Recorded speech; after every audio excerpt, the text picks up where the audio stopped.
Bienvenue sur Mobility TV pour parler aujourd'hui de l'évolution des salons auto. Cela reste évidemment des grands messes, des grands rendez-vous incontournables pour l'industrie automobile, mais ils sont en train d'évoluer. Se tient en ce moment celui de Francfort en Allemagne, un rendez-vous incontournable, mais qui semble en perte de vitesse. Beaucoup l'ont boudé, beaucoup de grands constructeurs l'ont boudé cette année. Et puis on va aussi essayer de s'interroger sur celui de Paris, qui va beaucoup évoluer pour sa version 2020.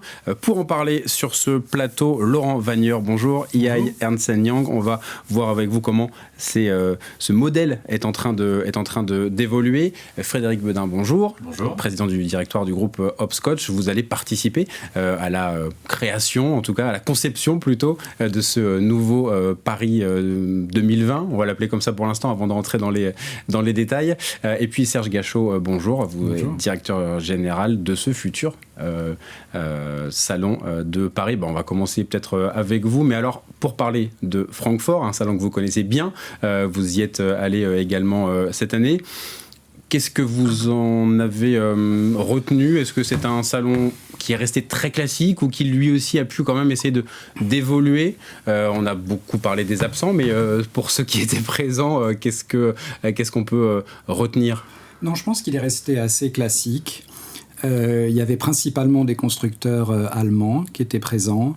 C'était un festival quand même de lancement de voitures électriques. Comme point positif, il y a pas mal d'équipementiers quand même qui viennent en force à Francfort. Mais ça n'a pas été un salon qui s'est franchement réinventé ou challengé pour faire un peu différemment. C'est ça, il y avait beaucoup de nouveautés, effectivement, pour les constructeurs allemands. Volkswagen a mis en scène son virage électrique, c'était flagrant. Mais effectivement, en termes d'opérations proposées, d'animation, ça restait assez classique. Oui, je crois que c'est ce qu'on... qui était aussi, effectivement, c'était... Oui. Oui, Frédéric Bedin, vous avez pu observer aussi, vous, à Francfort. Alors moi, c'était ma première fois personnellement, même si Hopscotch a souvent organisé des événements à Francfort pour le compte de nos clients qui étaient plus présents avant, faut être honnête. C'est un grand salon, les Allemands sont les champions de l'organisation de ces grandes messes, comme vous dites, parce que d'ailleurs, les parcs d'expo là-bas s'appellent des messeux. C'est ça. Et finalement, c'est peut-être pas pour rien, mais se pose la question de savoir si on n'est pas au bout de cette histoire, puisque on verra à la fin du salon combien de visiteurs seront venus, en tout cas ce qui sera communiqué comme chiffre. Pendant les journées presse auxquelles j'ai participé, ça n'avait pas l'air vraiment rempli. Il y avait effectivement des halls vides entiers, et tout ça manquait de mise en scène, d'entertainment, quoi. Et en tant qu'organisateur d'événements, je suis un peu frustré, j'aurais espéré plus, d'autant plus que les Allemands savent faire pas mal de choses quand même, quand ils décident de faire des choses spectaculaires, ils savent très bien. Donc là, c'était classique, même si Mercedes a fait un très très beau stand, que le hall dédié à Volkswagen, Audi, Skoda et Seat était grand et spectaculaire, mais d'aucuns disent moins grand et moins spectaculaire que ce fut. Voilà. Oui. Et effectivement, on n'a pas senti de volonté d'innover, alors que tout le monde partage les mêmes constats. Et je redis, je vais tout à fait dans le sens de Serge Gachot, il y a quand même un enseignement pour nous, c'est le potentiel de rassembler l'écosystème des équipementiers qui sont pour beaucoup d'entre eux des gens qui innovent énormément sur le secteur de la mobilité, des gens comme Microsoft, comme LG, comme les Valeo, les équipementiers classiques, les équipementiers français qui ont beaucoup à apporter à la voiture autonome, toute la nouvelle expérience de voiture connectée. Le contenu dans les voitures. Et eux, ils étaient tous là, y compris des Américains qui pour l'instant ne viennent pas à Paris et qu'on aimerait bien attirer. Oui, Microsoft, c'est la première fois un salon sur un salon automobile. Exactement. C'est intéressant de noter aussi ce type d'évolution. D'ailleurs, ils sont intéressés par Paris. On espère les avoir à Paris et ça, c'est super. Oui, dans le sens où les constructeurs parfois font le choix d'aller au CES de Las Vegas sur ce type d'événement. D'autres acteurs peuvent aussi intégrer les salons. Laurent Wagneur, c'était devenu indispensable de se renouveler. Là, c'est vrai qu'à Francfort, ça faisait un peu championnat d'Allemagne des constructeurs. Et donc, du coup, il y avait, encore une fois, on a beaucoup parlé des absents. C'est vrai que ça fait quelques années qu'on a effectivement le sentiment qu'il y a un manque de renouvellement des salons, avec des formats qui sont un peu trop communs, un peu trop statiques. Et c'est pas pour autant l'envie des constructeurs qui baisse de participer à ces salons. C'est tout simplement qu'à un moment, ils doivent faire des choix et ils doivent davantage concentrer leurs investissements sur les salons qui sont, je dirais, le mieux adaptés à aller capter le public, présenter les bons véhicules et créer l'événement. Avoir vraiment une nouveauté à présenter, pas être là juste pour être là. Un produit, mais également faire vivre la marque. Et donc ça signifie aussi la mettre en scène, ça signifie aussi avoir une organisation un peu différente par rapport à ce qui se fait depuis très longtemps et qui a besoin d'être davantage renouvelé, avoir insufflé un peu les nouvelles technologies, l'esprit communautaire, le côté événementiel que l'on a du mal à retrouver dans les salons de ces dernières années. Et Francfort en est encore le témoignage. Alors pour rester sur l'Europe, il y a évidemment Francfort, Paris, Genève également. Le patron du salon avait été invité, il n'a pas répondu positivement à l'invitation. On peut peut-être dire un mot quand même de Genève. Pour le coup, là c'est un rendez-vous annuel, un peu plus petit en termes au minimum de superficie que Francfort. Est-ce que ce salon a une particularité? Est-ce que lui aussi, Serge Gachot, vous pensez qu'il est en train d'évoluer ou de rester peut-être un peu trop classique? Alors ça, on pourra vous en dire plus après la prochaine édition, sur celle de cette année. Mais en fait, c'est un salon qui est très pratique à visiter pour les journalistes, pour les visiteurs. Toutes les marques sont concentrées dans 2 halls. Ouais. On peut même y aller à pied de l'avion. Enfin, c'était à 10 minutes à pied. Il a la particularité, on est sur le marché suisse, donc il n'y a pas de constructeur national. Et beaucoup de clients potentiellement intéressés par des supercars, des sports cars, etc. Ouais. Donc en général, ça c'est pour ces constructeurs-là, ils le gardent comme un salon important pour des reveals, des lancements. Ouais. C'est vrai que sur ce salon, on est sur une concentration de lieux qui crée un petit peu plus d'effervescence. Oui, c'est vrai. Mais qui pour autant, effectivement, garde un petit peu les standards du salon traditionnel avec une association de différentes marques les unes derrière les autres. Quelques-unes qui ont réussi quand même à tirer leur épingle du jeu. Il y en a toujours certains qui arrivent justement à se démarquer. Ouais. Mais on reste quand même dans un univers assez classique. Alors on a vu qu'ils voulaient quand même... Non, juste sur Genève, autant de Francfort, on peut tirer l'enseignement, parce que moi je critique rien, je regarde ça en disant qu'est-ce qu'on peut en tirer comme enseignement pour nous à Paris. Sur Francfort, on peut tirer l'enseignement qu'on a un gros truc à faire avec les équipementiers et à leur trouver une place pour qu'ils y aient un intérêt. Ils nous ont tous dit, nous on vient pour faire du business entre nous, et même les acheteurs des marques qui n'étaient pas présentes en tant qu'exposants étaient présents en tant qu'acheteurs. C'est ça. Voilà, donc ça veut dire qu'il y a quand même ce marché de l'automobile qui est évidemment très très grand, génère des besoins et un intérêt. Donc ça c'est pour Francfort. Et l'enseignement qu'on peut tirer du salon de Genève, auquel là pour le coup je vais presque tous les ans moi aussi parce que c'est très intéressant, c'est qu'il y a un concentré de décideurs de l'industrie de l'automobile pendant 36 heures. Vous avez tous les grands patrons du monde et qu'ils y trouvent un intérêt, tant les journalistes, mais aussi les grands patrons entre eux. Et donc si on peut fabriquer à Paris un moment fort comme ça, peut-être un peu plus long que 36 heures, parce qu'il y aura plus de choses à voir que seulement des stands d'automobile, disons 48 heures, pour que tous les grands patrons du monde essayent de se mettre ça dans leur agenda, pour rencontrer des politiques, leurs homologues, des innovateurs, des équipementiers, des grandes ONG, je sais pas. Mais là, typiquement, c'est ce qui ressemble un petit peu à ce qui se passe du côté de Montréal avec Moving On, organisé par Michelin, faire justement des thématiques, justement écouter des grands patrons. Ce serait ça aussi d'organiser un petit peu ça pendant... Si vous me tendez la perche... c'est un peu l'idée. Voilà.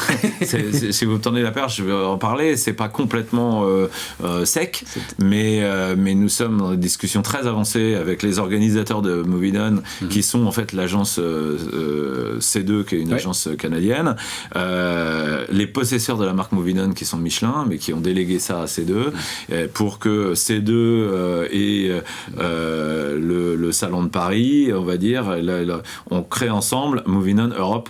Il s'appellera Moving On Europe, Moving On Paris, mais enfin ça sera le pendant d'un Moving On Amérique du Nord qui existera toujours à Montréal, et il y aura un Moving On aussi, et qui sera un petit peu en décalé de la journée d'ouverture du salon de la Porte de Versailles, de manière à ce que les grands patrons puissent effectivement passer une journée sur la Porte de Versailles et une autre journée sur Moving On, sachant que Moving On sera Porte de Versailles ou pas loin de la Porte de Versailles, pour créer une espèce d'unité de lieu très importante et faire en plus grand ce qui existe à Genève. Voilà. Ouais.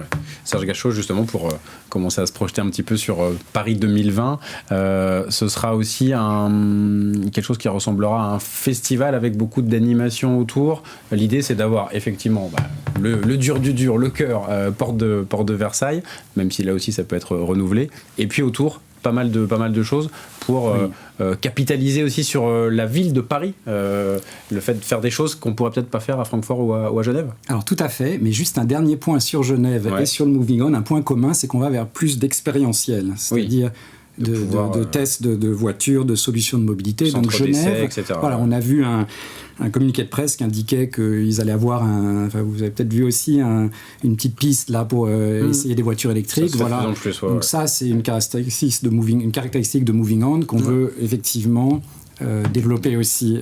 Voilà. Alors pour répondre à votre question, ça y répond aussi un peu vu que donc, ça va. Voilà, c'est un début de réponse. Alors maintenant, nous effectivement, on a cette opportunité d'essayer de réinventer l'événement et d'aller vers un festival de mobilité, pas seulement automobile.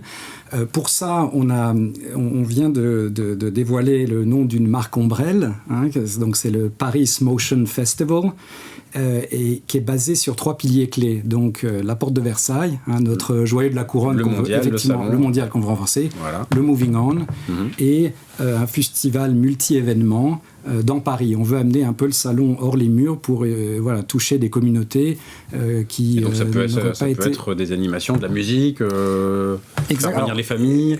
Tout à fait, voilà. On veut qu'il y ait un côté vraiment animation événementielle. On veut quand même qu'il y ait un lien avec la mobilité, le développement durable si possible, et puis avec des partenaires qui ne sont pas là par hasard. Mais la mobilité, vous savez, c'est un secteur et le développement durable très très large. Donc on peut citer les grandes thématiques sur lesquelles on travaille. Là encore, c'est un peu en cours, mais il y aura très probablement dans un grand site culturel parisien un événement autour du design et de l'automobile et de la mobilité. Sachant qu'il y a une histoire croisée entre les designers et les industriels de la mobilité. C'est drôle, l'artiste Brancusi, le sculpteur, disait qu'il n'était pas forcément arrivé lui-même à faire une œuvre plus jolie qu'une hélice d'avion de Monsieur Blériot. Et il y a beaucoup d'artistes aujourd'hui qui continuent à penser la même chose. C'est vrai qu'il y a des très beaux objets. On sera en plein pendant la Fashion Week. Aussi. La mode et l'automobile et la mobilité vont forcément ensemble, et le concept même de la Fashion Week, qui est d'avoir des événements un peu partout dans Paris aussi, nécessite un déplacement entre ces événements, et donc aider les participants à la Fashion Week d'aller d'un lieu à un autre avec des systèmes de mobilité innovantes, ça fait partie de notre projet. On peut aussi imaginer que vous avez vu ces derniers jours le Sea Bubble qui fait ses premiers tests dans Paris. La Seine va redevenir un élément de mobilité à coup sûr. Est-ce que ce sera dès cette année ou plus tard? Que ce soit en mobilité collective avec des bateaux type bateau-mouche ou mobilité individuelle. Moi, je connais quelqu'un qui va travailler qui va de Meudon à Issy-les-Moulineaux en paddle, même en plein hiver. Bon, il est fort en paddle. Oui, quand même, il y a des bases. Mais pourquoi pas avoir comme ça un regroupement de tous les systèmes de mobilité au bord de l'eau. Or, dans les systèmes de mobilité au bord de l'eau, il y a aussi les vélos qui servent à traverser les surfs, ou même les combis Volkswagen des surfeurs dans les années 70 que Volkswagen est en train de réinventer en électrique. Vous voyez, donc je vous cite ces exemples parce que ça montre des communautés qui étaient en fait assez éloignées de l'ancien salon mondial Porte de Versailles, qui pas dit que les designers du monde entier avaient envie d'aller visiter le salon. Là, ils viendront pour cet événement, et le système qu'on va vous décrire d'enregistrement numérique, d'informatique par le portable et le PC de chacun en amont fera qu'on pourra avoir une programmation personnalisée pour chacun, une expérience personnalisée pour chacun des plus d'1 million de personnes qui vont venir, selon ses intérêts, avec des propositions. Et donc, on va vous proposer des trucs auxquels vous n'auriez pas pensé. Parce que le challenge, c'est aussi d'arriver à toujours intéresser les spécialistes de l'auto, enfin en tout cas ceux qui sont vraiment très intéressés, qui vont venir que pour ça, et puis attirer un peu plus, parce que justement on va se dire est-ce que je vais vraiment à un salon tous les ans ou pas, et d'arriver à être cohérent pour les très très spécialistes, et puis arriver à faire venir les familles sur quelque chose d'un peu plus ludique. C'est aussi l'un des enjeux de ces salons. C'est évidemment l'un des enjeux, puisque effectivement l'habitude, enfin les derniers salons attiraient spécifiquement les passionnés, ceux qui venaient régulièrement, etc. Et l'enjeu aussi de ces nouveaux formats, de cette hybridation des salons avec des formats un peu plus traditionnels et des formats un peu plus innovants, c'est aussi d'ouvrir les perspectives, d'ouvrir à d'autres publics, de pouvoir personnaliser ses visites en fonction de ses choix, ses envies, ses centres d'intérêt, et de pouvoir se créer son propre programme. Donc l'avenir nous dira le succès de ce format, mais ça ne peut que donner davantage de possibilités à ceux qui souhaitent finalement découvrir autrement la voiture, comme auparavant, mais également la mobilité au sens large. Donc ça, c'est l'aspect spectateur. Et côté constructeur, c'est aussi un challenge pour eux de savoir se renouveler, proposer quelque chose. Alors ça se fera aussi en lien avec vous, mais côté constructeur, se dire voilà, j'apporte quelque chose, peut-être que je le réfléchis typiquement pour Paris et pas pour un autre rendez-vous. C'est vrai que déjà, les constructeurs habituellement travaillaient aussi sur des formats un peu spécifiques salon par salon, avec les constructeurs locaux qui en général réfléchissaient un petit peu plus et investissaient un petit peu plus sur les salons locaux. Et là, effectivement, il y a un double enjeu de se dire, sur le format traditionnel de la Porte Versailles et également autour, est-ce que j'interviens, à quel moment, à quel endroit, sous quel format. Mais ça rend, je pense, l'exercice assez intéressant de se dire, ce n'est plus un format un peu univoque, mais c'est un format avec plusieurs dimensions dans lequel ils vont pouvoir aller chercher de nouvelles cibles, de nouvelles façons d'exposer leurs marques et leurs produits, et sans doute d'avoir des retours sur investissement. Ce sera justement le challenge. Ouais. Vous êtes déjà en lien avec des constructeurs pour leur dire bon, vous êtes gentils, si vous venez à Paris, vous faites un truc un peu sympa quand même. C'est-à-dire que non, on leur parle pas sur ce ton-là, on leur parle sur un ton plus sympa. Non, mais on leur dit plutôt avant vous veniez à Paris, et si on prend l'image du patin artistique, du patinage artistique, vous aviez les figures imposées. Maintenant vous venez, mais vous inscrivez aux figures libres. Ouais. C'est-à-dire que vous allez venir, vous allez briller aussi, mais vous pouvez être beaucoup plus créatif dans la manière dont vous allez exposer vos voitures. Il nous semble qu'un stand Porte de Versailles pour montrer la gamme est vraiment indispensable, et d'ailleurs tous disent c'est là où on vend. Donc pour faire du business, c'est important d'y être. Ça peut compter. Peut-être que ce stand peut être un peu plus simple, dépenser un peu moins d'argent dans les écrans, etc. On va encourager à ce que les révélations presse n'aient pas lieu sur les stands, ce qui coûte très cher et ce qui est très mal commode, mais plutôt dans un site qu'on va aménager exprès pour, avec des écrans, etc., de manière à mutualiser les coûts d'installation et faire que les journalistes soient vraiment bien installés, avec une bonne vue, que les photographes prennent les bonnes photos, que les caméras puissent filmer les voitures qui bougent de manière très, très, très efficace, sans avoir des gens qui passent derrière n'importe comment, etc. Donc la partie révélation presse. Après, il y aura probablement ce que j'appelle en anglais la photo opportunity, c'est-à-dire l'image qui va laisser une trace. Et l'image qui va laisser une trace, vous la faites pas sur un stand, parce que ce stand pourrait être à Détroit, à Milan, à Londres, à New York ou à Paris. C'est toujours la même. Donc ça marque pas le moment. Donc la photo opportunity, c'est important qu'elle ait lieu dans un lieu emblématique de Paris ou ailleurs. D'ailleurs, ils pourront la faire partout. S'ils veulent la faire en Provence, ils peuvent la faire en Provence. Mais on va encourager à ce qu'elle ait lieu dans Paris, et que des musées, des sites historiques, des grandes salles de spectacle puissent être louées par les constructeurs. Et enfin, Serge l'a dit tout à l'heure, on va y revenir, qu'il y ait des essais organisés, alors pas dans Paris, des essais dans Paris ça n'a pas de sens, c'est difficile de rouler, ou un tout petit peu, mais juste à côté, de manière à ce que tous ceux qui veulent tester les voitures, et puis même dans les circuits, pour avoir des engagements un peu plus musclés, avec ceux qui le souhaitent. Tout type de demande, le côté un peu ludique, venez découvrir un véhicule hydrogène, électrique, etc., et ceux qui ont envie de se faire plaisir sur une belle voiture avec une belle motorisation. Mais ça, c'est très important, c'est aussi du business, et les préoccupations de retour sur investissement, c'est vraiment important pour nous en tant qu'organisateurs. C'est ça, de garantir, entre guillemets, en tout cas, de dire que si vous venez à Paris... Et moi-même, j'ai effectué l'essentiel de ma carrière dans le secteur automobile, donc je connais assez bien ces problématiques. Oui, voilà. Et l'idée, c'est d'être un peu plus lean à la porte de Versailles, mais tout en ayant son offre et sa gamme de véhicules, les essais, etc., optimisés, mais aussi pour... Voilà, parce activer. Que chaque constructeur j'ai parlé n'a à pas... un constructeur allemand, j'étais étonné, qui m'a dit, là à Francfort, et il m'a dit ça avec des trémolos dans la voix, son lancement le plus impactant, je veux dire, dans sa mémoire, c'était sur le parvis du Trocadéro il y a une dizaine d'années. Et il paraît que tout le monde en parle encore avec émotion. L'image, là pour le coup, on est en plein dedans dans ce que tu disais. Bien sûr, parce que la photo d'une voiture avec la Tour Eiffel derrière, ça marque forcément à vie. Et donc, on va essayer d'encourager ça, mais là encore une fois, ça va pas être la PFA ou Hopscotch qui va tout organiser. Donc c'est important que ceux qui nous écoutent le sachent. C'est qu'on dit à toutes les agences du monde entier qui travaillent pour des constructeurs du monde entier: vous êtes les bienvenus et c'est à vous d'avoir les bonnes idées. Alors si des constructeurs nous demandent, bien sûr on leur suggérera des idées, mais on veut pas être les organisateurs de tout ça, on veut être les coordinateurs de tout ça. Donc exactement comme pour la Fashion Week, c'est pas le même designer qui fait chacune des grandes marques, et en revanche il y a un organisme qui fait en sorte que les défilés n'aient pas lieu au même moment. Donc nous on fera en sorte que les révélations des voitures et les soirées des constructeurs aient lieu à des heures différentes pour que les journalistes puissent aller de l'une à l'autre. En revanche, on ne souhaite pas être les organisateurs de tout parce qu'on n'a pas toutes les idées et notre festival sera beaucoup plus riche du talent de tout le monde.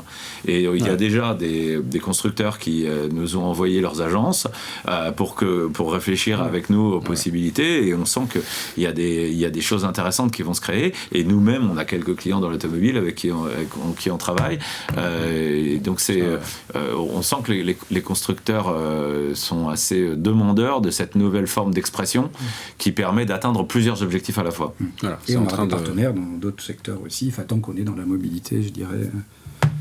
Mais c'est un point très important, c'est une attente très forte de la part des constructeurs, des équipementiers, de l'ensemble de l'écosystème, d'avoir justement une plateforme de visibilité, un média qui reprenne des couleurs, je dirais. Ouais, c'est ça. Parce que effectivement, il y a eu peut-être un sentiment de lassitude, de non-renouvellement, et je pense que le format qui est en train d'être créé, et qui sera sans doute pas au bout dans cette première version, mais qui va continuer à évoluer, donnera l'occasion justement de redonner des couleurs et redonner cette formidable visibilité aux différentes marques pour toucher leur public, pour les engager dans une relation et mettre en valeur aussi leurs produits, leur savoir-faire.